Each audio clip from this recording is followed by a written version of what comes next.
ওয়াল আসর ইন্নাল ইনসানা লাফী খুসর। কালের কসম, নিশ্চয় মানুষ ক্ষতির মধ্যে নিমজ্জিত।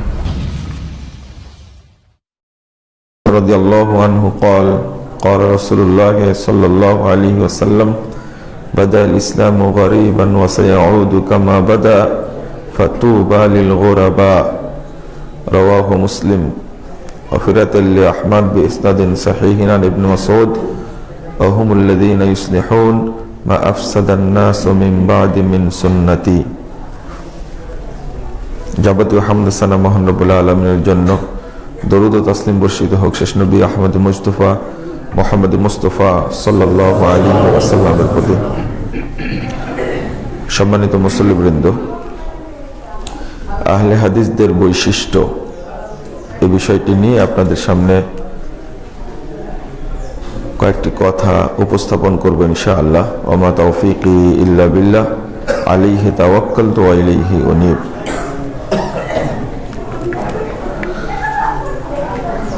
আহলুল হাদিস শব্দটা আরবি। আহলে হাদিস শব্দটা উর্দু বা ফার্সিতে ব্যবহার হয়। আহলুল হাদিস শব্দের অর্থ হলো হাদিসের অনুসারী। হাদিস বলতে পবিত্র কোরআন এবং নবী মুহাম্মদ সাল্লাল্লাহু আলাইহি ওয়াসাল্লামের পবিত্র বাণীকেও হাদিস বলা হয়।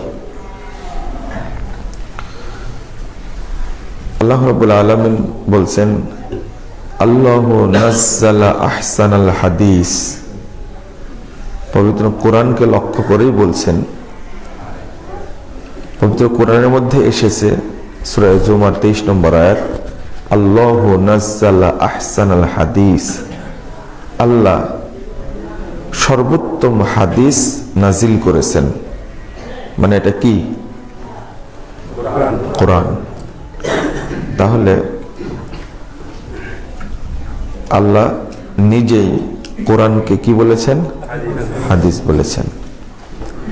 দ্বিতীয়ত, এইভাবে মোট 14 জায়গায় কোরআনকে হাদিস বলা হয়েছে। কত জায়গায়?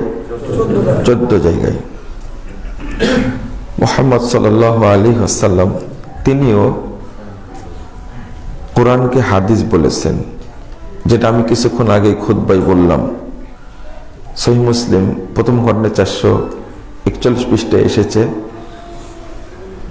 আম্মা বাদ ফাইন্না খায়রাল হাদিসে কিতাবুল্লাহ। সর্বোত্তম খায়রাল হাদিস, সর্বোত্তম হাদিস হলো আল্লাহর কিতাব।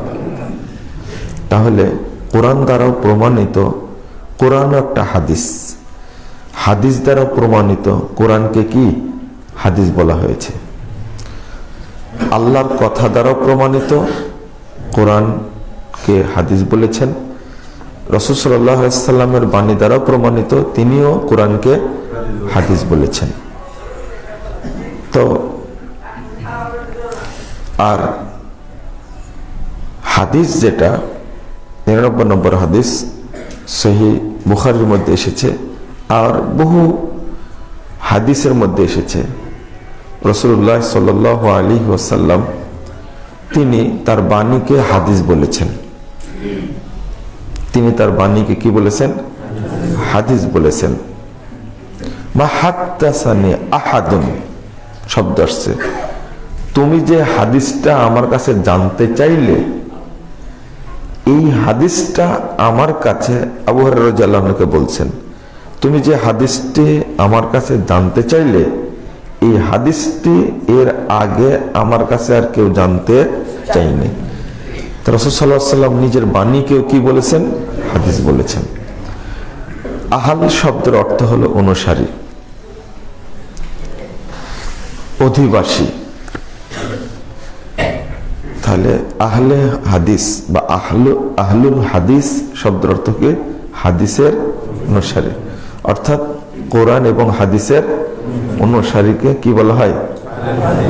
আহলুল হাদিস বলা হয়।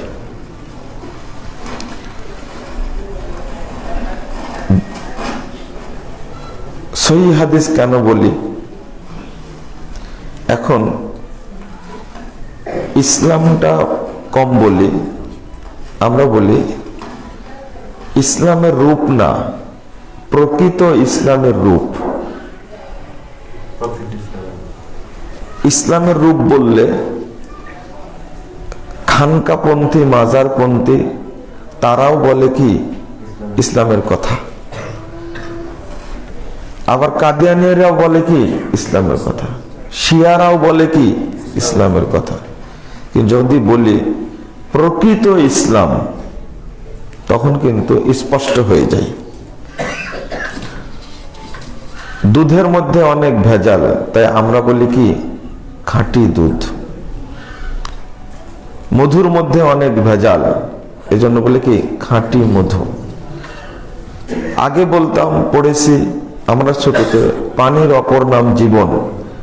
এখন বলি কি, কারণ ড্রেনের পানি খেলে মানুষ মারা যাবে, জীবন না দিয়ে কি দিবে, মরণ দিবে।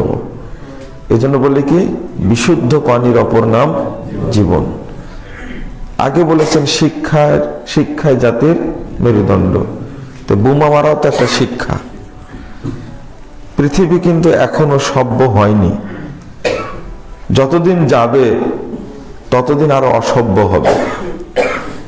সভ্য পৃথিবী হলে শুধু অস্ত্র তৈরির প্রশিক্ষণের জন্য পৃথিবীতে যত অর্থ ব্যয় হয়, মানুষের অন্য সার্বিক জীবনে যত অর্থ ব্যয় হয়, তার চেয়ে 70% বেশি অর্থ ব্যয় হয় মারণাস্ত্র তৈরি করার জন্য। তাহলে যে পৃথিবীতে এখনো এক রাষ্ট্র আর এক রাষ্ট্রকে হামলা করে ধ্বংস করার জন্য অস্ত্র তৈরি করে, তাহলে ওই পৃথিবী কি সভ্য? না। তাহলে পৃথিবী এখনো সভ্য হয়নি। ওই হিসাব করলে সবচেয়ে শক্তিধর রাষ্ট্র, সবচেয়ে অস্ত্র বিক্রেতা রাষ্ট্র, সেটা হলো যুক্তরাষ্ট্র। পৃথিবীর 1 নম্বর সন্ত্রাসী রাষ্ট্র হলো যুক্তরাষ্ট্র। সারা পৃথিবীতে যুদ্ধ লাগিয়ে অস্ত্র বিক্রি করার তাদের মূল টার্গেট। তাহলে এই জাতি কি নয়? সভ্য নয়। তাহলে যে জ্ঞানটা শিক্ষার জন্য পারমাণবিক বোমা, ক্ষেপণাস্ত্র, দূরপাল্লার ক্ষেপণাস্ত্র তৈরি করার জন্য যে জ্ঞান তারা অর্জন করেছে, এটা কি সুশিক্ষা না কুশিক্ষা? তাহলে ওই জন্যই বলি শিক্ষায় জাতির মেরুদণ্ড, ওই ভাষাটা এখন উল্টায় গেছে। এখন কি বলি? সুশিক্ষা জাতির মেরুদণ্ড। স্বাস্থ্য সকল সুখের মূল, এখন কি বলেন? তো প্রত্যেকটার সাথে একটা বিশেষণ যোগ করা হয়েছে। ঠিক রাসূলুল্লাহ সাল্লাল্লাহু আলাইহি ওয়াসাল্লাম যেটা দিয়ে গেছেন আমাদের কাছে, সেটা আমানত, হাদিস সহিহ।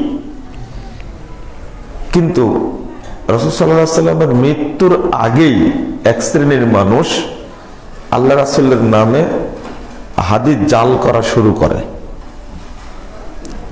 এজন্য পরবর্তীতে শুধু হাদিস কথাটা উল্লেখ না করে কি উল্লেখ করি? সহিহ। ইমাম বুখারী রাহিমাহুল্লাহ তিনি আমিরুল মুমিনিন ফিল হাদিস, কি বলা হয়? আমিরুল মুমিনিন ফিল হাদিস। হাদিসের ক্ষেত্রে তিনি হলেন মুমিনদের আমির। মুহাদ্দিসগণের শ্রেষ্ঠ মুহাদ্দিস ইমাম বুখারী রাহিমাহুল্লাহ তার কিতাবের নামই লিখে গেছেন, শুধু হাদিস বলেননি। আমরা কি বলি? as-sahih লিল বুখারী, as-sahih লি মুসলিম। ইমাম মুসলিমের সংকলিত গ্রন্থ কি? সহিহ মুসলিম। ইমাম বুখারীর সংকলিত গ্রন্থের নাম কি? সহিহ বুখারী। তো সহিহ উল্লেখ করলেন কেন? 7 লক্ষ হাদিসের মধ্যে থেকে মাত্র 7263টা হাদিস যোগ করেছেন। তাহলে 7 লাখই বাদ, মানে লাখে বিশুদ্ধ হিসাবে তার কাছে প্রমাণিত কয়টা? লাখে 1000, লাখে 1000, মানে 100,000-এ কয় হাজার? 1000, 100,000-এ 1000। তখন থেকেই হাদিস সহিহ জয়ীফ, সহিহ মুসলিমের 8 নম্বর পৃষ্ঠা মুকাদ্দমার মধ্যেই একটা হাদিস নিয়ে এসেছেন মুহাম্মদ বিন সিরিন থেকে রাদিয়াল্লাহু আনহু। তিনি শ্রেষ্ঠ 4 জন তাবেঈর একজন, সিনিয়র তাবেঈ। মুহাম্মদ বিন সিরিন বলছেন, লাম ইয়াকুনু ইয়াসআলুনা আনিল ইসনাদ, আগে সনদ সম্পর্কে জিজ্ঞেস করা হতো না। সাহাবীদের যুগে সনদ সম্পর্কে জিজ্ঞেস করা হতো না, যা হাদিস বর্ণনা করতে মানুষ মেনে নিত। এটা বুঝাচ্ছেন তিনি রাসূল সাল্লাল্লাহু আলাইহি ওয়াসাল্লামের যুগের প্রথম দিকের কথা। সাহাবীদের যুগেও যখন কেউ হাদিস বর্ণনা করতে এসেছে, তখন ওমর রাদিয়াল্লাহু আনহু, ওসমান রাদিয়াল্লাহু আনহু, আলী রাদিয়াল্লাহু আনহু তখনই যাচাই করতেন। ওমর রাদিয়াল্লাহু আনহু বলতেন, আকিম আলাইহিল বাইয়িনা, দলিল দাও। আওয়ালা উদিয়ান্না যাহরাকা ওয়া বাতনাক, সহিহ মুসলিম 2য় খণ্ডের 210 পৃষ্ঠার হাদিস এসেছে। তুমি যদি দলিল না দিতে পারো এই হাদিসের পক্ষে, তাহলে তোমাকে মারতে মারতে আমি মেরে ফেলে দেব। ওমর রাদিয়াল্লাহু আনহুর বক্তব্য। আলী রাদিয়াল্লাহু আনহু বলছেন, সহিহ তিরমিজির হাদিস 3032 নম্বর হাদিস, বলছেন, ইযা হাদ্দাসানি রাজুলুন ইস্তাফলাহতুহু, কোন ব্যক্তি যদি আমার কাছে হাদিস বর্ণনা করে, তখন বলি আগে শপথ করো, ফাইদা হালাফা লি সাদ্দাকতুহু, আল্লাহ কসম করলে আমি তার কথা বিশ্বাস করতাম। তাহলে এই হাদিস যাচাইয়ের প্রসঙ্গটা এই নতুন করে না আগে থেকেই? আগে থেকেই। মুহাম্মদ বিন সিরিন বলছেন, আগে জিজ্ঞেস করা হতো না। ফালাম্মা ওয়াকাতিল ফিতনা, যখন ফিতনার যুগ আসলো, তখন আমরা বলতাম, সাম্মু লানা রিজালাকুম, কাদের পক্ষ থেকে হাদিস বর্ণনা করছেন নামগুলো বলো, আগে আগে কি নামগুলো বলো। ফাইন কানু মিন আহলিস সুন্নাহ, আহলিস সুন্নাহ কথাটা যদি আহলে সুন্নাতের অন্তর্ভুক্ত হতো, ফায়ুখাযু হাদিসুহুম, তাহলে তাদের হাদিস গ্রহণ করা হতো। ওয়া ইন কানু মিন আহলিল বিদআ ফালা ইউখাযু হাদিসুহুম, যদি বেদাতপন্থী হতো তাহলে তাদের হাদিস গ্রহণ করা হতো না। তাহলে সাহাবা কেরামের যুগ থেকেই একটা শ্রেণী বেরিয়ে গেছে যারা হাদিস জাল করত। সাহাবা কেরামের যুগে অসৎ ব্যক্তি ছিল। সাহাবা কেরাম তো ছিলেন কি সলেহ, সৎ ব্যক্তি। অসৎ দুষ্ট লোক ছিল। তাবেদের যুগে আরো দুষ্ট লোক বের হয়েছে। তখন থেকে যে ভাগটা, এই জন্য আমরা বলি কি কোরআন এবং সহিহ হাদিস মেনে চলি আমরা, তাই না? এবার বুঝেছেন তো সহিহ হাদিসটা কেন বললাম? হাদিসের মধ্যে যখন কি ভেজাল ঢোকানো শুরু করেছে, জাল হাদিস তৈরি করেছে, তখন সেই যুগ থেকেই বলা হতো কি সহিহ হাদিস। এখানে ইমাম বুখারীর কিতাবের নামই রাখছেন কি সহিহ, ইমাম মুসলিম নামই রাখছেন কি সহিহ, ইমাম ইবনে হিব্বান নামই রাখছেন, যদিও হাদিস কিছু জয়ীফ আছে, সহিহ ইবনে হিব্বান। ইমাম ইবনে খুজাইমা রাহিমাহুল্লাহ তিনি নাম রাখছেন কি সহিহ ইবনে খুজাইমা।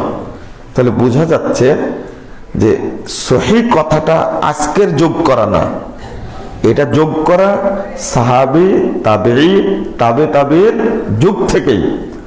এজন্য আহলুল হাদিস শব্দের অর্থ হলো পবিত্র কোরআন এবং সহিহ হাদিসের নিঃশর্ত যারা অনুসারী, তাদেরকে কি বলা হয়? আহলুল হাদিস বলা হয়। নাম আরো আছে, আসহাবুল হাদিস, তারপরে আত-তায়েফাতুল মানসুরা, আত-তায়েফাতুদ যাহিরা, সবচেয়ে ভালো নাম যেটা সেটা হলো সালাফি। কি সালাফি? সালাফি কেন আমরা? আসলে এক এক দেশে এক এক বৈশিষ্ট্য। আমি মনে করতাম যে মোহাম্মদী যে কথাটা বলা হতো এটা হয়তো উপমহাদেশের মানুষের প্রচলন, কিন্তু আশ্চর্য হলাম একদিন এবং আমি অত্যন্ত খুশি হয়েছি। ইমাম ইবনে তাইমিয়া রাহিমাহুল্লাহ, যারা কোরআন এবং সহিহ হাদিস মেনে চলে, তিনি তাদেরকে মুহাম্মাদি বলে সম্বোধন করেছেন। যখনই বলেছেন আহলুস সুন্নাহ ওয়াল জামাআহ, তখনই তার সাথে সাথে তাকে বোঝানোর জন্য উল্লেখ করেছেন আহলুল হাদিস, কোথাও উল্লেখ করেছেন মুহাম্মাদি। কখন আর সালাফি তো একবার পরিষ্কার ভাষা। তো সালাফি কেন আপনারা এটাও বুঝেন। সালাফ একটা শব্দ আর সালাফি একটা শব্দ, মনে থাকবে কথা? বলেন তো কি বললাম? আগে বলেন কি? সালাফ। কি সালাফ? আর একটা কি সালাফি। সালাফ কারা? সালাফ হলেন রাসূল সাল্লাল্লাহু আলাইহি ওয়াসাল্লামের যুগের মানুষ, সাহাবীদের যুগের মানুষ, তাবেঈদের যুগের মানুষ, তাবেঈদের যুগের যারা সৎ ব্যক্তি, তাদেরকে বলা হয় সালাফে সালেহিন। সালাফে সালেহিন বলা হয়। তাহলে সালাফ বলতে আমরা বুঝবো এই চার যুগের মানুষ: রাসূল সাল্লাল্লাহু আলাইহি ওয়াসাল্লামের যুগের মানুষ, সাহাবা কেরামের যুগের, তাবেঈদের যুগের, তাবেঈদের যুগের। তারা কি সালাফ। তারা কি সালাফ। তারা কি সালাফ। এটা মনে রাখতে হবে আপনাদেরকে, খুব গুরুত্বপূর্ণ এটা। আর যারা এই তিন যুগের, চার যুগের মানুষের পদাঙ্ক অনুসরণ করেন, তাদেরকে ফলো করেন, তাদেরকে বলা হয় সালাফি। তাহলে আমরা কি সালাফি? আমরা কি আসলে সালাফি? আসলে আহলুল হাদিস, আহলে সুন্নাহ ওয়াল জামাত? সবাই দাবি করে আমার আকীদা সহিহ। আচ্ছা, কেউ বলবে যে আমার আকীদা খারাপ? না, কেউ বলবে না। সবাই বলবে সহিহ আকীদা, কিন্তু সালাফি বলার সাহস কারো নেই, আহলে হাদিস বলার সাহস কারো নেই। আল্লাহ এমন একটা বৈশিষ্ট্য দিয়েছেন আহলে হাদিসদের জন্য, আলহামদুলিল্লাহ। এই নামটা যার মধ্যে বেদাত আছে সে কখনো গ্রহণ করতে পারে না। বিশ্বাস আল্লাহর পক্ষ থেকে বিশেষ একটা রহমত। সারা পৃথিবীতে এই নামগুলো যাদের আছে, সালাফি, আহলুল হাদিস বা আসহাবুল হাদিস, আত-তায়েফাতুল মানসুরা, আত-তায়েফাতুজ যাহিরা। তবে আহলে সুন্নাহ ওয়াল জামাত এই কথাটা সবাই বলে। বাংলাদেশের কট্টর মাজার পূজারী, ল্যাংটা পীরের যারা মুরিদ, তারাও নাম রাখছে কি আহলে সুন্নাহ ওয়াল জামাত, কিন্তু ওদেরকে বলে যে সালাফি বলো, বলতে পারবে না। সালাফি একটা এমন একটা মানে পারমাণবিক বোমা শিরিক বিদাতের জন্য, যেখানে বাস্ট হয় সেখানে শিরিক বিদাত এবং জাহেলিয়াতের শিকড় একবারে নষ্ট হয়ে থাকে। এই জন্য কখনো আহলে হাদিস সালাফ শব্দটা ব্যবহার করতে চাই না, নামই নিতে চাই না। এবার শুনুন, আল্লাহ রাব্বুল আলামিন বলেছেন 181 নম্বর আয়াত সূরা আরাফ, ওয়ামিম্মান খালাকনা উম্মাহ ইয়াহদুনা বিল হক ওয়া বিহি ইয়াদিলুন। আমি যত মানুষকে পৃথিবীতে সৃষ্টি করেছি, যত কাফেলা আছে, আল্লাহ বলছেন তার মধ্যে একটা শ্রেণী কেবল ইয়াহদুনা বিল হক, যারা হক পথে পরিচালিত হয়, ওয়া বিহি ইয়াদিলুন, এবং ওই হককে প্রতিষ্ঠা করার প্রচেষ্টা চালায়। এক শ্রেণীর মানুষ, সবাই না। আল্লাহ রাব্বুল আলামিন বলছেন এই হকটা কোন হক? সূরা কাহাফ 29 নম্বর আয়াতে আল্লাহ বলছেন, কুলিল হাক্কু মির রাব্বিকুম, হে মুহাম্মদ সাল্লাল্লাহু আলাইহি ওয়াসাল্লাম আপনি বলুন, হক আসে তোমাদের প্রভুর পক্ষ থেকে। কার পক্ষ থেকে? আল্লাহর পক্ষ থেকে। মির রাব্বিকুম ফামান শাআ ফালিউমিন, যার ইচ্ছায় হকের প্রতি ঈমান আনবে, ওমান শাআ ফালইয়াকফুর, যার ইচ্ছা এই হকের সাথে কি করবে? কুফরি করবে। ইন্না আ'তাদনা লিয-যালিমিনা নারা, তবে যারা হকটা মানবে না তাদের জন্য আমি আল্লাহ জাহান্নামকে রেডি করে রাখছি, প্রস্তুত করে রাখছি। তাহলে আমরা যে হকটা মানি সেটা কার পক্ষ থেকে আসা? আল্লাহর পক্ষ থেকে আসা। কোন পীরের থিওরি আমরা মানি না। এই জন্য কোন পীরের দরগা থেকে, কোন খানকা থেকে কোন ব্যক্তি, মনীষী, পণ্ডিত, ইমাম, খতিব, বক্তা, বৈজ্ঞানিক, দার্শনিক, মনীষী, বৈজ্ঞানিক বা মন্ত্রী, প্রধানমন্ত্রী, রাষ্ট্রপতি, পৃথিবীর কোন ব্যক্তির মস্তিষ্ক প্রসূত কোন থিওরিকে আমরা মানি না। সোজা কথা, আমরা মানি সরাসরি হক যেটা এসেছে আল্লাহর পক্ষ থেকে, সেটা গ্রহণ করি। যখন আমি আল্লাহর পক্ষ থেকে আসা বিধান অনুযায়ী জীবন যাপন করব, তখনই কেবল জান্নাতের পথে যেতে পারব। মানব রচিত বিধান দিয়ে কখনো জান্নাত পাওয়া সম্ভব নয়, কখনোই সম্ভব নয়। এজন্য হক বাংলাদেশের এই 27 জন মন্ত্রী মিলে যেটা তৈরি করে সেটা হক না। আমেরিকার হোয়াইট হাউস থেকে যেটা আসে সেটা হক না। জাতিসংঘের মহাসচিব যেটা উপস্থাপন করে সেটা হক না। আন্তর্জাতিক আদালতের সিদ্ধান্ত এটা হক না। হক সরাসরি এসেছে কার পক্ষ থেকে? আল্লাহর পক্ষ থেকে।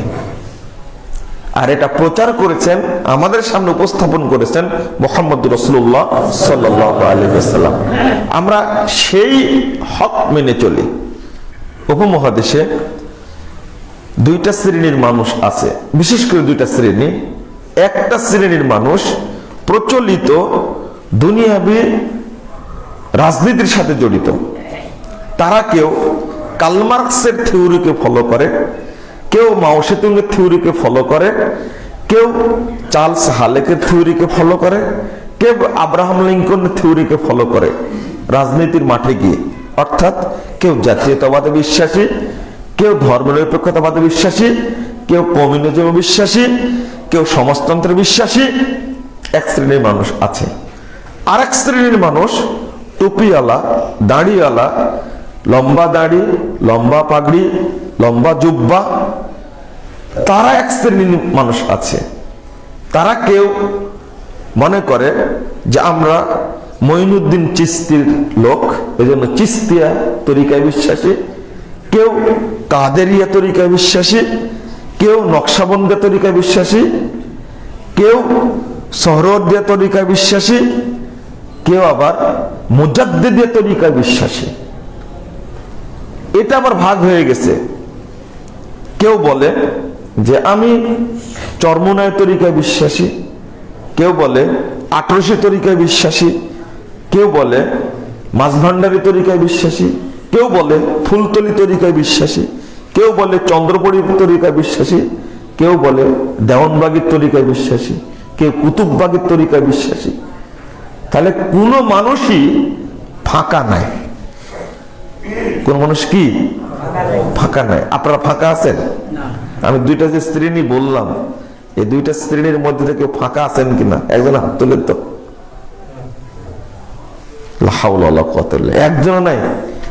এই দুই শ্রেণীর কাউকে মানেন না, এরকম লোক নাই। হ্যাঁ,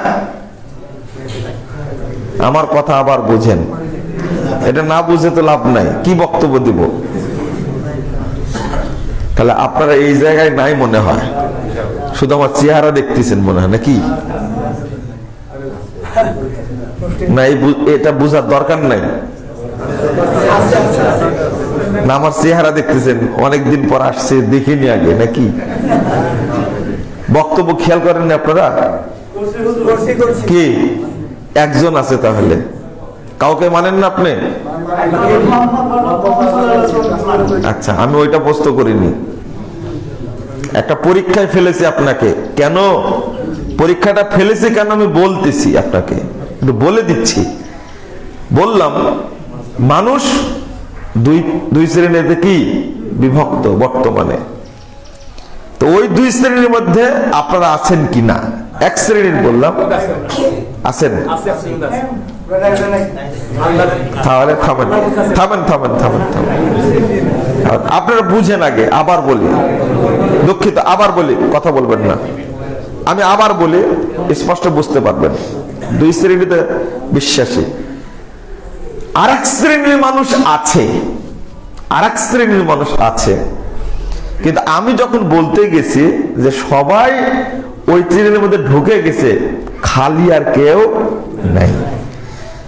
রাজনীতির মাঠে যারা আছে তারা এই যেগুলো মতবাদ বললাম, হয় ধর্মনিরপেক্ষ, না হলে জাতীয়তাবাদী, না হলে কি সমাজতন্ত্রী,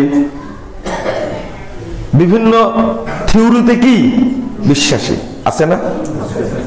এদের সঙ্গে কম না বেশি? বেশি। আরেক শ্রেণীর মানুষ বললাম কি ধর্ম নিয়ে ব্যবসা করে, কিন্তু ইসলামী তরিকার কেউ না, বিভিন্ন তরিকায় বিশ্বাসী। এদের সঙ্গে কম না বেশি? তাহলে এই দুই শ্রেণীর মধ্যে নাই কে কে?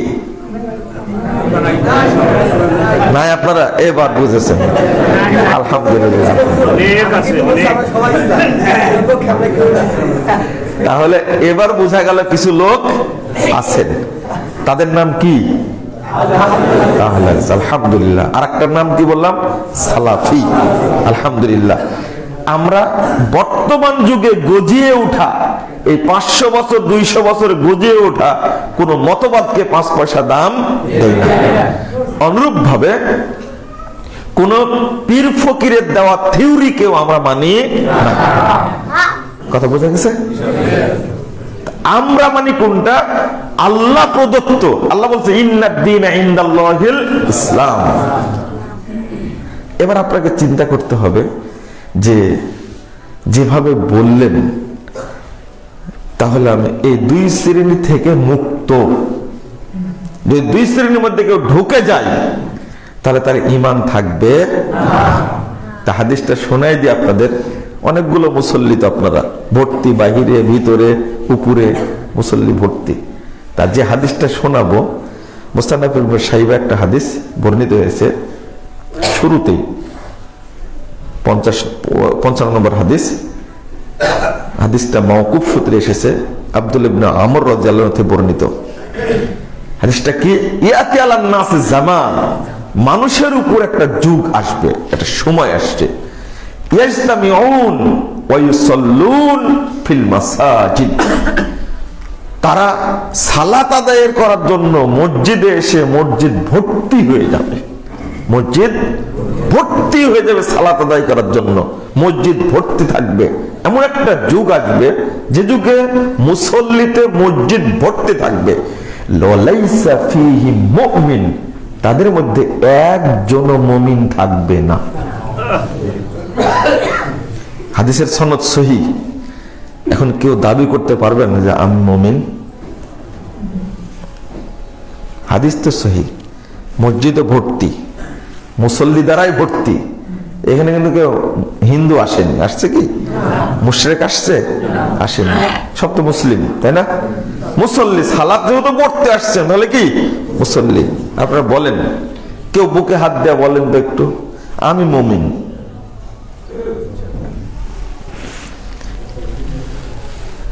এই পরীক্ষা আপনাদের দিয়ে গেলাম, টাইম দিলাম 5 তারিখ পর্যন্ত। কয় তারিখ পর্যন্ত? 5 তারিখ পর্যন্ত টাইম দিলাম। 5 তারিখ কোথায় যেন একটা প্রোগ্রাম আছে আমার, কোথায়? এই 5 তারিখ পর্যন্ত টাইম দিয়ে গেলাম আপনাকে।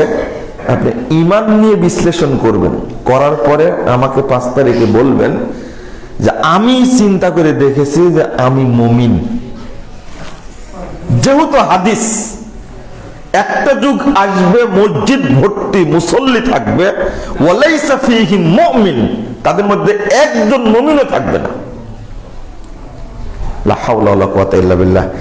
এখন কে রাজনীতি করে আর কে ধর্মনীতি করে আর কে আহলে হাদিস, এটা কিন্তু আর থাকলো না। এখন ঈমান পরীক্ষা। তা আমার মধ্যে যেন ঈমান থাকে, সেটা করণীয় কি? কি করবেন আপনি? একজন ভদ্রলোক খুব স্টাডি করেন, আমি দোয়া করি আল্লাহ তাকে হায়াত দান করুক।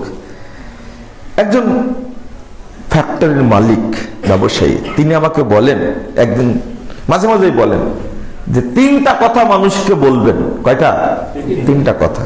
1 নম্বর বলবেন, যেহেতু আকীদা সহি করতে হবে, এই জন্য বলবেন শেষ জামানায় মসজিদ ভর্তি মুসল্লি থাকবে, তার মধ্যে একজন মুমিন থাকবে না, এটা বলবেন মানুষকে। আর একটা বলেন, মুসলিমরাই বিভক্ত হবে 73টি দলে, তার মধ্যে 72টি জাহান্নামে যাবে, 1টি জান্নাতে যাবে। অতএব ওই 72-এর অন্তর্ভুক্ত আপনি না 1টির অন্তর্ভুক্ত আপনি, এটা যাচাই করুন। এটা না আপনি মুখ দিয়ে বললে তো হবে না। কোন কোন ছাগল আছে যে কবরে 3টা প্রশ্ন করা হবে, কি কি? তুমি কোন দল করতে, এটা একটা প্রশ্ন করা হবে, তাই না? হ্যাঁ। 2 নম্বর প্রশ্ন, তুমি নামাজ পড়তে কিনা, এটাও না। কি বলে, আমি ভুল বলছেন, আপনারা ভুল শুনছেন। প্রথম প্রশ্ন করতেন যে তুমি কোন দল করতে, এটা বলবে না? ও, তাহলে দল নিয়েই তো ব্যস্ত আপনারা, আর আমরা নামাজ নিয়েই ব্যস্ত। আমরা কি নামাজ পড়েন, নামাজ পড়েন, নামাজ পড়েন, খালি এটা ওয়াজ চলছে। বেনামাজি কাফের, নামাজ পড়েন, পড়েন না কেন? 3 নম্বর প্রশ্ন কি করবে? 3 নম্বর প্রশ্ন কি করবে? 3 নম্বর প্রশ্ন যেটা করবে, সেটা তুমি কত টাকার মালিক ছিলে, তাই না? এটাও করবে না? তাহলে টাকা নিয়েই তো ব্যস্ত আপনি। কি নিয়ে ব্যস্ত? টাকা নিয়েই তো ব্যস্ত। রিকশাওয়ালাও ভাবে কিস্তি তুলেছে, কি ভ্যান চালকে কিস্তি দেয়।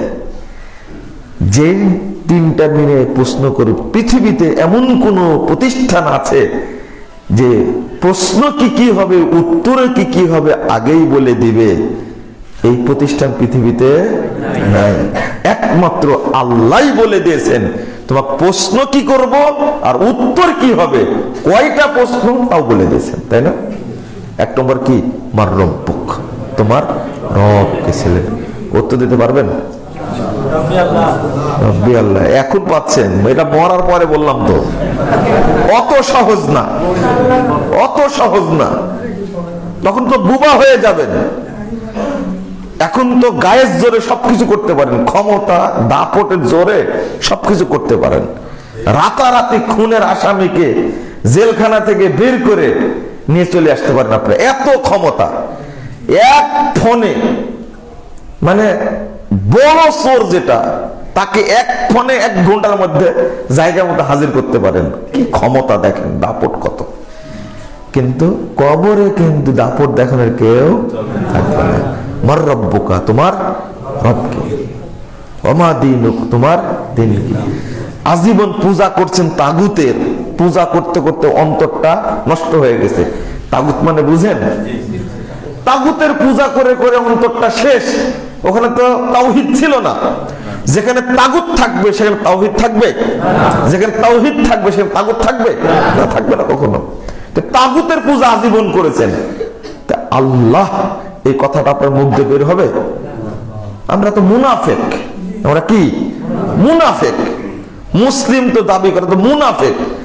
কারণ আমরা মাজারেও সেজদা করি, মসজিদেও সেজদা করি, মক্কাতেও যাই, মন্দিরেও যাই। তাহলে মুনাফিক না? মুসলিম কই? সব কি মুনাফিক। মাজারে বসে লা ইলাহা ইল্লাল্লাহ ইল্লাল্লাহ ইল্লাল্লাহ হু হু জিকির করছে। মাজারে বসে জিকির করলে চলবে? ওটা তো কবরস্থান। এটা মুনাফিক না তো কি? বলেছে লা ইলাহা ইল্লাল্লাহ, মানে সাপের গালেও চুমু খান, আবার কি বিজির গালেও চুমু খান। একে কাঁচা মুনাফিক একটা, টাটকা নগদ তাজা মুনাফিক একটা। মুসলিমের মাথা নত হবে এক জায়গায়, কার কাছে? আল্লাহর কাছে। পীরের দরগায় কেন? খাম্বার কাছে কেন? দরগার কাছে কেন? ন্যাংটা পীরের কাছে। ন্যাংটা পীর তাকেও ভক্তি করছে। কত বড় মুনাফিক চিন্তা করেন তো। ঈমানটা কই? তো বলবেন কি করে? মার রব্বুক, তোমার রব কি ছিলেন? কি বলবেন? এটা আল্লাহ যেন তৌফিক দেয়। ওমা দীনুক, তোমার দিন কি ছিল? জীবনে মুখ দিয়ে বের হবে না। ইসলাম কে মানে এখন? ইসলাম মানার তো কেউ নাই। অন্যদের কথা বলছি, শুধু আহলে হাদিস ভাইদের কথাই যদি বলি, আমাদের কথাই যদি বলি, আহলে হাদিস ভাইরা মাজার পূজা, কবর পূজা, তাবিজের পূজা করে না, তাগুতের পূজা করে। তারা ছাড়েন আপনি তাগুতের পূজা, দেখেন আল্লাহর রহমত নাজিল হবে। বাংলাদেশ থেকে শিরিক, বিদআত, তাগুত, জাহিলিয়াত সবগুলো ধ্বংস হয়ে যাবে ইনশাআল্লাহ। কিন্তু ওই সাহসটা তো আমাদের নাই। তাগুত বর্জন করার সাহস আমাদের ভিতরে নাই। তাগুতেরই পূজা করি, লা হাওলা ওয়ালা কুওয়াতা ইল্লা বিল্লাহ, যে না ওটা চলবে না। তারপরে কি? ওমান নাব্বিক, তোমার মানহাজার রাজুল আল্লাযী বুইসা ফিকুম, ওই ব্যক্তিকে যাকে পাঠানো হয়েছিল। কি? চরমনাই পীর। হ্যাঁ, ইলিয়াস সাহেব তাবলীগের পীর। তাহলে কি? আল্লাহর নবী মুহাম্মদ সাল্লাল্লাহু আলাইহি ওয়াসাল্লামের, বলেন আল্লাহর নবী মুহাম্মদ সাল্লাল্লাহু আলাইহি ওয়াসাল্লামের আদর্শে অনুসরণ আমরা করি? তাহলে কি করে নাম বলবো আমি? এই যে দেওয়ানবাগি বড় ভুঁড়িয়ালা মুশরিকটা মারা গেল, হ্যাঁ, এর মুরিদের অভাব। হ্যাঁ, তো কি বলবো? লাখ লাখ কোটি কোটি। কোথায় আছেন আপনি? তো এর অনুসারী কম না বেশি? বেশি। তাহলে ওর অনুসারী কবরে গিয়ে মোহাম্মদের নাম নিতে পারবে? মোহাম্মদ সাল্লাল্লাহু আলাইহি ওয়াসাল্লামকে 5 পয়সা দাম দেয়নি। দাম দিয়েছে 5 পয়সা না। তুমি মুরিদ হয়েছে দেওয়ানবাগি, কুতুববাগি, ফুলতলি, চন্দ্রপুরী, বাঁশ ভান্ডারী, তুমি নবীর নাম নিবে কি করে? মোহাম্মদ সাল্লাল্লাহু আলাইহি ওয়াসাল্লামকে তো মানোনি তুমি। তাহলে আপনাদের এই ঘড়ি কি নষ্ট? আপনার টাকা পয়সাও কম দেখতেছি। এটা তো টাইম ফলো করা, এটা না, এটা সালাতের পিছনে আছে, তাই না? সাভারের লোকের টাকা পয়সা কমে গেলে কি করে? লাইট গুলো লাগা রাখছে ছোট ছোট। আচ্ছা, টাইম, আমি একটু আসতে দেরি হয়ে গেছে। যাক, আল্লাহ আমাকে ক্ষমা করুক, আপনারাও দোয়া করেন আল্লাহ যেন ক্ষমা করে। আমি শেষ করে দিচ্ছি। তো যে কথাটা এখানে বলছিলাম, যে বৈশিষ্ট্য আমাদের কি হওয়া উচিত, তাই না? আমাদের, আমি তো একটা পরিচয় শুনলাম, বৈশিষ্ট্য কি হওয়া উচিত। সংক্ষেপে 2টা কথা। প্রথম, আমাদের প্রথম বৈশিষ্ট্য যেটা, সেটা হলো আমরা রাসূলুল্লাহ সাল্লাল্লাহু আলাইহি সাল্লাম, সাহাবায়ে কেরাম, তাবেঈন এজাম, তাবেঈন, তাদের মানহাজকে আমরা কি করব? আঁকড়ে ধরে থাকব ইনশাআল্লাহ। বলে ইনশাআল্লাহ। কারণ তাদের পথের বাহিরে যদি যাই তাহলে আমরা হেদায়েত পাবো না। 1 নম্বর বৈশিষ্ট্য, আমরা রাসূল সাল্লাল্লাহু আলাইহি সাল্লাম, সাহাবায়ে কেরাম, তাবেঈন এজাম, তাবেঈন, হাদিসে আসছে 2484 নম্বর হাদিস, সহিহ মুসলিমে এসেছে, 6286 নম্বর সহিহ বুখারীতে এসেছে। রাসূল সাল্লাল্লাহু আলাইহি সাল্লাম বলেছেন, খায়রুন নাস করনি সুম্মা আল্লাযিনা ইয়ালুনহুম সুম্মা আল্লাযিনা ইয়ালুনহুম সুম্মা আল্লাযিনা ইয়ালুনহুম, সর্বোত্তম মানুষ হলো আমার যুগের মানুষ, আলহামদুলিল্লাহ। তারপরের যুগের, তারপরের যুগের, তারপরের যুগের। তাহলে 4টা পাওয়া গেল, তাই না? তাহলে তাদের অনুসরণ করতে হবে। কে বললেন? আল্লাহ বললেন। যেটা আমরা দোয়া করি আল্লাহর কাছে, কি করি? দোয়া করি আল্লাহর কাছে।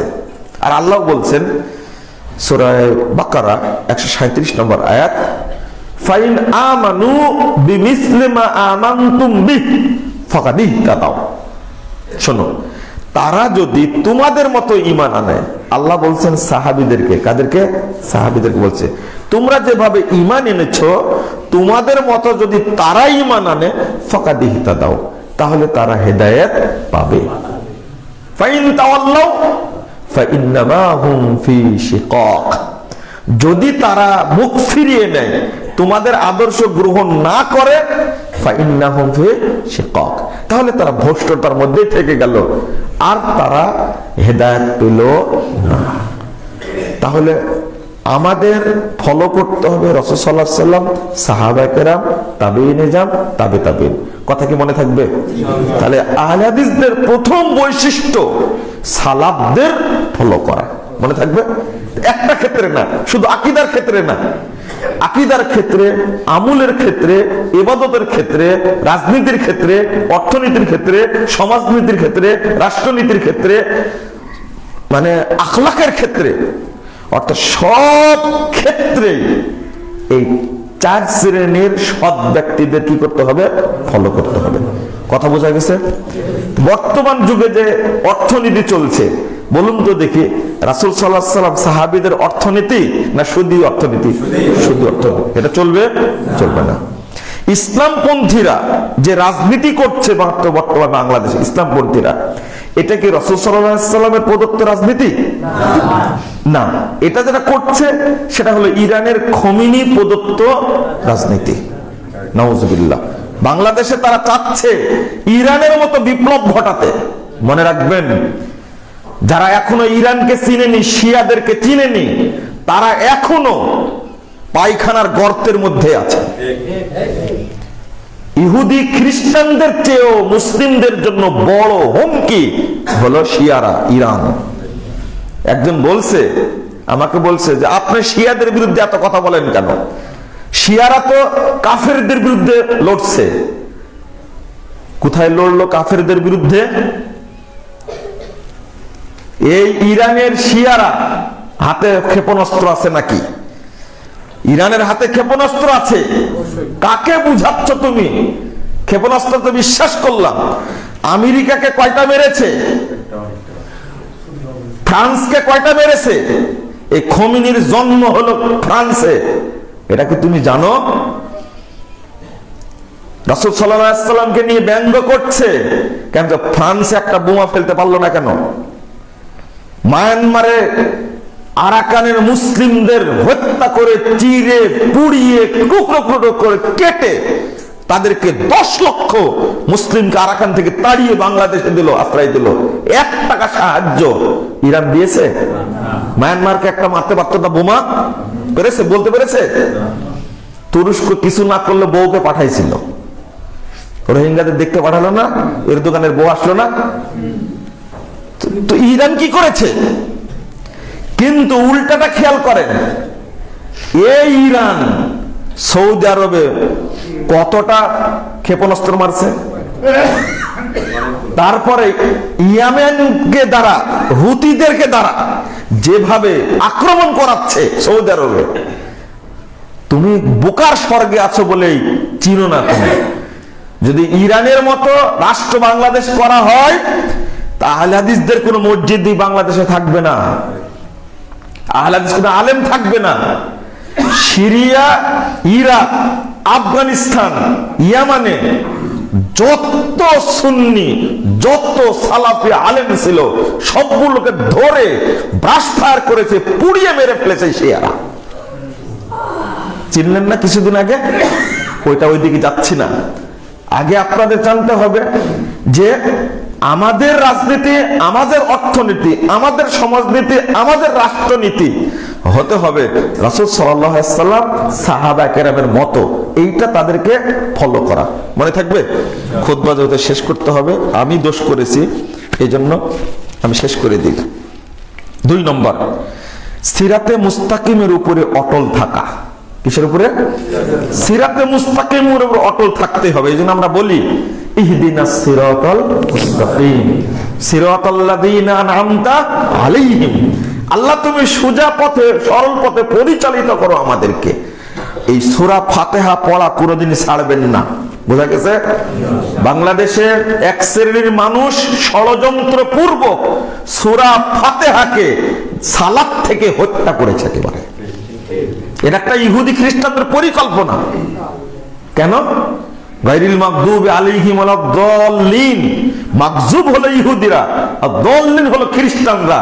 ইহুদি খ্রিস্টানরা চায় না যে মুসলমানরা সূরা ফাতিহা পড়ুক, কারণ যতবার, যত রাকাতে যত ব্যক্তি পড়ে ততবার আমাদের উপরে আল্লাহর পক্ষ থেকে গজব নাযিল হয়।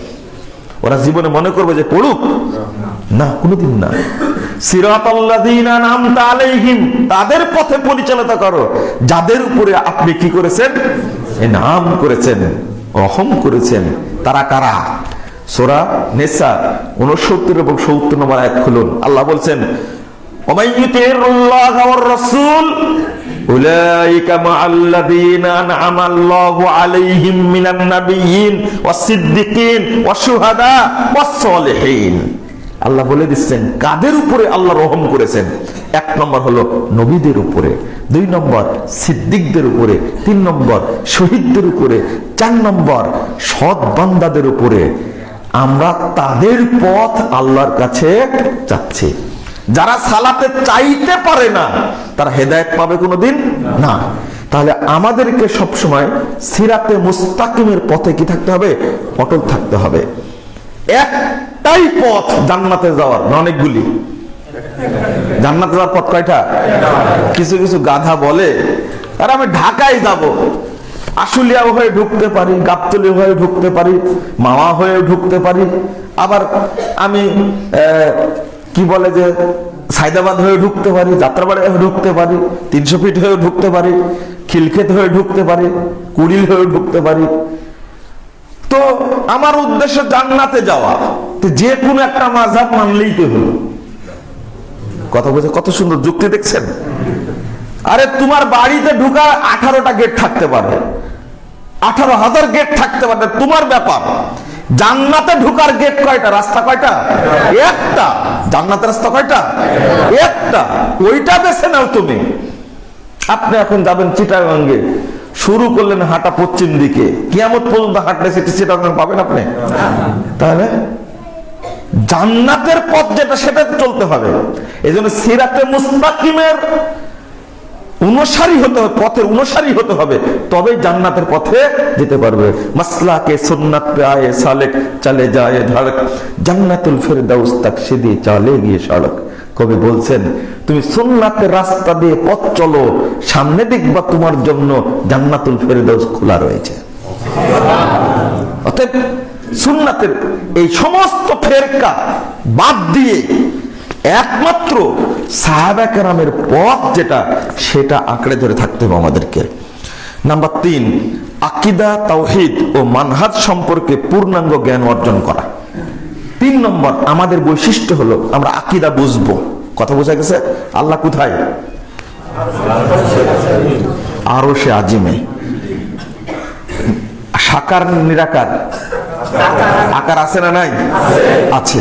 আল্লাহ সম্পর্কে জানেন আগে। আল্লাহ আরশে কি? সমাসীন। এই তো ভুল বুঝেছেন। সমুন্নত, সমুন্নত বসে আছেন আরশে, এই কথাটা কি ভুল? এটা বলা যাবে না। আল্লাহ সম্পর্কে জ্ঞান নাই। আল্লাহ কি সর্বত্র বিরাজমান? না, নাউযুবিল্লাহ। তাহলে আল্লাহ সম্পর্কে কি জ্ঞান রাখা, আকীদা সম্পর্কে জ্ঞান রাখা, মানহাজ সম্পর্কে জ্ঞান রাখা। 3, সর্বস্তরের মানুষের কাছে সর্বপ্রথম তাওহীদের দাওয়াত দেওয়া। তাহলে আমাদের এইগুলো বুঝার পাশাপাশি সর্বপ্রথম দাওয়াত দেওয়া কিসের? তাওহীদের না সালাতের? আগে তাওহীদের দাওয়াত দিতে হবে। নামাজ পড়ে মসজিদ করে যদি ঈমানই না থাকে তাহলে মসজিদ করে লাভ কি, নামাজ পড়ে লাভ কি? আগে দাওয়াত দিতে হবে কিসের? ঈমানের। ঈমানের সংস্কার দরকার আগে। নাম্বার 4, নাম্বার 5, পবিত্র কোরআন ও সহিহ হাদিসের আলোকে ব্যক্তি, পরিবার, সমাজ ও রাষ্ট্র গঠনের চেষ্টা চালানো। তাহলে আমাদের চেষ্টা চালানো কি? নিজের পরিবার, নিজেকে পরিবারকে, সমাজকে, রাষ্ট্রকে ঢেলে সাজাতে কিভাবে? পবিত্র কোরআন এবং সহিহ হাদিসের আলোকে ঢেলে সাজানোর প্রচেষ্টা চালানো। নাম্বার 6, শিরিক, বিদআত ও জাহিলিয়াতের মূলোৎপাটনে সমাজ সংস্কারের অগ্রগণী ভূমিকা পালন করা। কথা বোঝা গেছে? আর অনেকগুলো আছে। আজকে যে প্রেক্ষাপট সমাজে শিরিক, বিদআত এবং জাহিলিয়াতের শেষ নাই, এইগুলো থেকে মানুষকে বিরত রাখার জন্য আমাদের কি করা? প্রচেষ্টা চালানো। আমরাই বেদাতের মধ্যে ডুবে আছি, তো বেদাতের বিরুদ্ধে আমি সংগ্রাম করবো কি করে? ড্রেনের মধ্যে যদি 24 ঘন্টা গোসল করেন আপনি, পবিত্র হওয়া যাবে? কি করতে হবে? ড্রেন থেকে উঠতে হবে। ড্রেন থেকে কি উঠতে হবে? আমরা যদি শিরিক বেদাতের মধ্যে ডুবে থাকি, তাহলে আমাদের দ্বারা কখনো সংস্কার হবে না, কোশ্চিন কালেও হবে না সংস্কার। অতএব বন্ধুদেরকে বলবো, ভাইদেরকে বলবো যে আমরা আমাদের বৈশিষ্ট্যকে ধারণ করে, অনেক কথা আছে, তার মধ্যে একটা কথা চমৎকার ইমাম খতিব বাগদাদি তিনি বলছেন, শেখ আলবানী বলছেন যে এত শক্ত কথা বলছেন, কুল্লু ফিয়াতিন তাদাহাইয়াদিল আরা ওয়া তাস্তাসিরু রায়াতা আকিফু আলাই, প্রত্যেকটি দল নিজেদের মতামতের উপরে টিকে আছে, সিওয়া আসহাবিল হাদিস, শুধু আহলে হাদিসরা বাদ দিয়ে। বলুন আলহামদুলিল্লাহ। কেন আহলে হাদিসরা রায় মানে না কেন? ফাইনাল কিতাবা উদ্দাতুহুম ওয়াস সুন্নাতু হুজ্জাতুহুম ওয়ার রাসূলু ফিয়াতুহুম, কারণ আহলে হাদিসদের মূল হাতিয়ার হলো আল্লাহর কিতাব আল কোরআন, ওয়াস সুন্নাতু হুজ্জাতুহুম, আর তাদের দলিল হলো রাসূলের সুন্নাহ, ওয়ার রাসূলু ফিয়াতুহুম, আর রাসূল মুহাম্মদ হলেন তাদের দলনেতা। বলুন আলহামদুলিল্লাহ। কি চমৎকার কথা! তিনি আবার বলছেন যে ফাকাদ জালাল্লাহু আহলা তাইফাত মানসুরা হুরাসাদ-দ্বীন, আল্লাহ রাব্বুল আলামিন আহলে হাদিসদেরকে পৃথিবীতে দ্বীনের পাহারাদার হিসেবে নিযুক্ত করেছেন। আল্লাহু আকবার। কাম মিন ফিয়াতিন ইয়ারুম ওয়া ইয়াখলুতু বিশ-শারিয়া মা লাইসা মিনহা, আল্লাহু তাআলা ইয়াদুব্বু বিআসহাবিল হাদিস। তিনি বলছেন পৃথিবীতে যেখানে কোন দ্বীনের নামে কোন জিনিস তৈরি করে, আহলে হাদিসদের দ্বারা ওটাকে, ওই বেদাতকে, ওই শিরিককে, জাহিলিয়াতকে আল্লাহ প্রতিরোধ করেন। আল্লাহু আকবার। তারপরে বলছেন অহুমুল হুফাযু লিআরকানিহা ওয়াল কাওয়ামুনা বিআমরিহা ওয়া শানিহা, তারাই হলো আল্লাহর রুকুন সমূহকে হেফাজতকারী, দ্বীনের মর্যাদাকে সংরক্ষণ করে। আলা উলাইকা হিজবুল্লাহ ইন্না হিজবাল্লাহি হুমুল মুফলিহুন। মনে রাখো বিশ্ববাসী, তারাই হলো পৃথিবীতে আল্লাহর সেনাবাহিনী, আর সেনাবাহিনী, আল্লাহর সেনাবাহিনী যুগে যুগে জয়লাভ করে থাকে। আলহামদুলিল্লাহ। শেখ আলবানী কি বলছেন? আলবানীকে বেদাতীরা কেন গালি দেয় জানেন? আলবানী রাহিমাহুল্লাহ যে মন্তব্য করেছেন, এই মন্তব্য, এত শক্ত মন্তব্য কেউ করেননি। আলবানী রাহিমাহুল্লাহ বলছেন ফালা আযাবা বাদা হাযাল বায়ান, তার আগেই বলেছেন যে দোয়া করতে গিয়ে বলছেন ওহুম আহলুল হাদিস হাশারনাল্লাহু মাআহুম, যারা মুক্তিপ্রাপ্ত দল, পৃথিবীতে নির্ভেজাল দল, তারা হলো আহলুল হাদিস। আল্লাহ যেন আমাদেরকে তাদের সাথে একত্রিত করেন কিয়ামতের মাঠে। আল্লাহু আকবার। এটা দোয়া করলেন যে নিজে। তারপরে বলছেন লা ইয়াতাআসসাবুনা লিকাউলি শাখসিন মুআয়্যানিন মাহমা আলা ওয়া সামাহাশা মুহাম্মাদান সাল্লাল্লাহু আলাইহি সাল্লাম, তারা মুহাম্মদ ব্যতীত পৃথিবীর কোন ব্যক্তির কথাকে প্রাধান্য দেয় না, ওই ব্যক্তি যত বড়ই হোক না কেন। وهم يتمسكون لأقوال أئمتهم, অন্যান্য মাযহাবের লোকেরা নিজেদের ইমামদের কথাকে আঁকড়ে ধরে। ওয়া আহলুল হাদিস ইয়াতামাসসাকুনা লিআকওয়ালি নবিয়িহিম, আর আহলে হাদিসগণ কেবল তাদের নবীর বক্তব্যকে আঁকড়ে ধরে থাকে। তারপরে বলছেন ফালা আযাবা বাদা হাযাল বায়ান, আমি যে বক্তব্যটা দিলাম এখানে আশ্চর্য হওয়ার কিছু নাই। فإن أصحاب الحديث هم الطائفة الظاهرة والفرقة الناجية والأمة الوسط الشهداء على الخلق। এরপরে বলছেন আশ্চর্য হওয়ার কিছু নাই, আহলে হাদিসরাই হলো ফিরকায়ে নাজিয়া, অর্থাৎ মুক্তিভক্ত দল, তারাই বিজয়ী কাফেলা, তারাই শ্রেষ্ঠ উম্মত, তারাই কাল কিয়ামতের মাঠে রাসূলের সামনে সারা পৃথিবীর মানুষের উপরে সাক্ষী দান করবে। আলহামদুলিল্লাহ, আলবানী রাহিমাহুল্লাহ এত শক্ত কথা বলেছেন। আরো কিছু কথা, ভ্রান্তির বেড়া জালে একামতের দিন, আমার যে বইটা ভ্রান্তির বেড়া জালে একামতের দিন, এই বইটার মধ্যে শেষ অধ্যায়ে আলোচনা করেছি, লিখেছি এই কথাটি একজন পড়ে, দেশের বড় আলেম পড়ে বলছিলেন যে প্রত্যেক মানুষেরই আহলে হাদিস আকীদা গ্রহণ করা উচিত। কারণ আমার জানা ছিল না যে পৃথিবীর সকল শ্রেষ্ঠ বিদ্বান সালাফি এবং আহলে হাদিস আকীদার উপরে ছিল। ভ্রান্তির বেলা থেকে একামতের দিন পড়ে আমার এই জ্ঞানটা হয়েছে যে সকল বিদ্বানি আহলে হাদিস আকীদার উপরে ছিল। আলহামদুলিল্লাহ, আল্লাহ রাব্বুল আলামিন আমাদেরকে সঠিক পথে পরিচালিত করুন, আমিন। আল্লাহ আমাদেরকে জান্নাতুল ফেরদাউসের সদস্য হিসাবে কবুল করে নিক, আমিন। আল্লাহ আমাদেরকে দাওয়াতি কাজ করার বেশি বেশি তৌফিক দান করুন। এই বাংলাদেশকে আল্লাহ রাব্বুল আলামিন শিরক বিদআত মুক্ত, জঙ্গিবাদ মুক্ত, দুর্নীতি মুক্ত, সন্ত্রাস মুক্ত দেশ হিসাবে কবুল করে নিন। আল্লাহ যেন এই দেশের শিরকপন্থী, বেদাতপন্থী আলেমদেরকে হেদায়েত দান করেন। আল্লাহ যেন আমাদেরকে কোরআন এবং সহিহ হাদিস যথাযথভাবে মানার তৌফিক দান করেন, আমিন ইয়া রাব্বাল আলামিন। আকুলু কওলি হাযা আস্তাগফিরুল্লাহ লি ওয়া লাকুম ওয়া লিসাইরিল মুসলিমিন।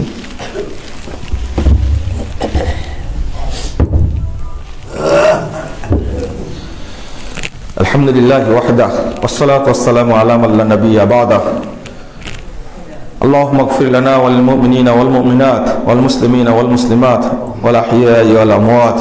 اللهم أعز الإسلام والمسلمين، اللهم أعز الإسلام والمسلمين، اللهم أعز الإسلام والمسلمين، اللهم انصر من نصر دين محمد صلى الله عليه وسلم واجعلنا منهم، واخذل من خذل دين محمد صلى الله عليه وسلم ولا تجعلنا منهم. ربنا آتنا في الدنيا حسنة وفي الآخرة حسنة وقنا عذاب النار. ربنا فاغفر لنا ذنوبنا وكفر عنا سيئاتنا وتوفنا مع الأبرار. ربنا آتنا في الدنيا حسنة وفي الآخرة حسنة وقنا عذاب النار. ربنا تقبل منا إنك أنت السميع العليم وتب علينا إنك أنت التواب الرحيم. وصلى الله على النبي.